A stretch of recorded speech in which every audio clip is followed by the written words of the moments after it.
জলমগ্ন মুর্শিদাবাদের ফারাক্কা ব্লকের হোসেনপুর চর, কুলিদিয়ার চর সহ পার্শ্ববর্তী এলাকায় পরিদর্শন ও ক্ষতিগ্রস্ত পরিবারদের হাতে ত্রাণসহ আর্থিক সাহায্য তুলে দিলেন ফারাক্কার বিধায়ক মনিরুল ইসলাম। টানা কয়েকদিনের বৃষ্টির জেরে জলমগ্ন মুর্শিদাবাদের ফারাক্কা ব্লকের হোসেনপুর চর, কুলিদিয়ার চর সহ পার্শ্ববর্তী এলাকা। টানা কয়েকদিনের বৃষ্টির জেরে নদীর বাঁধ উপচে গঙ্গার জল ঢুকে পড়েছে মুর্শিদাবাদের ফারাক্কা ব্লকের হোসেনপুর চর, কুলিদিয়ার চর সহ পার্শ্ববর্তী এলাকায়। আতঙ্কের মধ্যে দিন কাটাচ্ছে স্থানীয় বাসিন্দারা। শুক্রবার সকালে জলমগ্ন এলাকাগুলো পরিদর্শন করতে যান ফারাক্কার বিধায়ক মনিরুল ইসলাম। সাথে ছিলেন ব্লক সভাপতি ইলিয়াস শেখ সহ তৃণমূলের কর্মীরা। ঘুরে দেখেন জলমগ্ন ক্ষতিগ্রস্ত এলাকাগুলো, কথা বলে সাধারণ মানুষের সাথে। তার পাশাপাশি জলমগ্ন ক্ষতিগ্রস্ত এলাকার মানুষদের হাতে ত্রাণ ও আর্থিক সাহায্য তুলে দেওয়া হয় এবং আগামী সময়ে পাশে থাকার আশ্বাস দেন ফারাক্কার বিধায়ক মনিরুল ইসলাম। আপনি ফারাক্কার হোসেনপুর চর, কুলিদিয়ার চর, পাঁচপুর এলাকায় আসলেন, পরিদর্শন করলেন, সাধারণ মানুষের ত্রাণ তুলে দিলেন। কি দেখলেন এলাকাতে? বিভৎস এলাকা হয়েছিল, আপাতত জল স্থির আছে। আমি একজন ইনাদের দোয়া আশীর্বাদ নিয়ে নির্বাচিত বিধায়ক। এদের ভালো মন্দ, বিপদ আপদে পাশে দাঁড়ানো আমার কর্তব্য এবং দায়িত্বের মধ্যে পড়ে। তাই আমি একজন অভিভাবক হিসেবে, একজন বিধায়ক হিসেবে আমার বিধানসভার এরিয়ার যে দুস্থ অসহায় মানুষ দেখতে পাচ্ছেন, নদীর ধারে বাড়ি, অনেকের বাড়ি তলিয়ে গেছে। আজকে এলাকা পরিদর্শন করতে এসে ভীষণ ভারাক্রান্ত মনটা আর কি। আমার নিজস্ব তহবিল থেকে যতদূর পারলাম প্রায় 200 পরিবারের হাতে কিছু খাদ্য সামগ্রী এবং ত্রিপল, আর যারা খুবই একবারে নিম্ন শ্রেণীর হয়েছে তাদের হাতে কিছু নগদ অর্থ তুলে দিলাম। আর আগামী দিনে যাদের বাড়িগুলো পড়েছে আমাদের নজরে আছে, সেই বাড়িগুলো পুনর্বাসন করে দেওয়ার আমি চেষ্টা করব। আর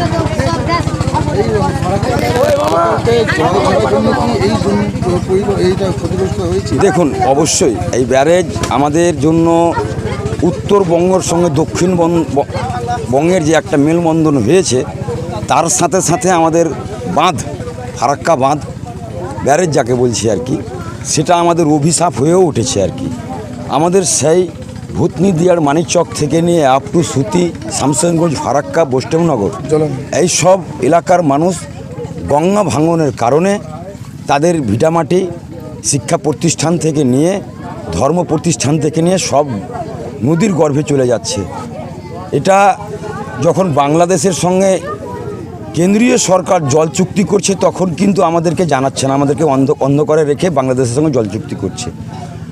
আবার যখন ঘর বাড়ি তলিয়ে যাচ্ছে, পড়ে যাচ্ছে, তখন বলছে এটা রাজ্য সরকার দেখবে। এই দ্বিচারিতা আপনারা জানেন। আমাদের এই 8ই সেপ্টেম্বর থেকে 12ই সেপ্টেম্বর কেন্দ্রীয় সরকারের বিরুদ্ধে আমরা ধর্ণা মঞ্চ করেছি 5 দিন। এই ধর্ণা মঞ্চে আমাদের 9 দফা দাবি আছে। যারা ক্ষতিগ্রস্ত হচ্ছে এই বন্যা কবলিত এলাকাতে, নদীর গর্ভে ভিটামাটি হারিয়ে যাচ্ছে, তাদের জন্য পুনর্বাসনের ব্যবস্থা করতে হবে এবং নদীর যে বাংলার সঙ্গে চুক্তি ছিল 120 কিলোমিটার আপ এবং ডাউন স্ট্রিম, কেন্দ্রীয় সরকার তার রক্ষণাবেক্ষণ করবে। এই বিজেপি সরকার, নরেন্দ্র মোদী সরকার আসার পরে 2017 সালে সেই 120 কিলোমিটারকে মাত্র 19.5 কিলোমিটার করা হয়েছে। তো এই অবস্থায় তো আমরা থাকতে পারি না, আর আমরা হাত গুটিয়ে থাকতে পারি না। কারণ এখানকার যারা আদি বাসিন্দা, তাদের পূর্বপুরুষজনেরা এখানে এসেছেন, ওরা কোথায় যাবে? তাদের জন্য আমরা লড়াই সংগ্রাম চলছে। আমরা ব্যারেজে 5 দিন ধর্ণা দিয়েছি। আগামী দিনে আমাদের নেতার সঙ্গে রাজ্য নেতৃত্বের সঙ্গে কথা বলে আমরা রাজভবন ঘেরাও করার একটা চেষ্টা করছি বা ওখানে ধর্ণা মঞ্চ করার চেষ্টা করছি। তারপরেও যদি না হয় তো দিল্লির যন্তর মন্তরে গিয়ে আমরা ধর্ণা লাগাবো। কিন্তু আমরা কারোর কাছে ভিক্ষা চাইছি না, কারোর কাছে অনুদান চাইছি না। আমাদের প্রাপ্য, আমাদের হক আমরা চাই।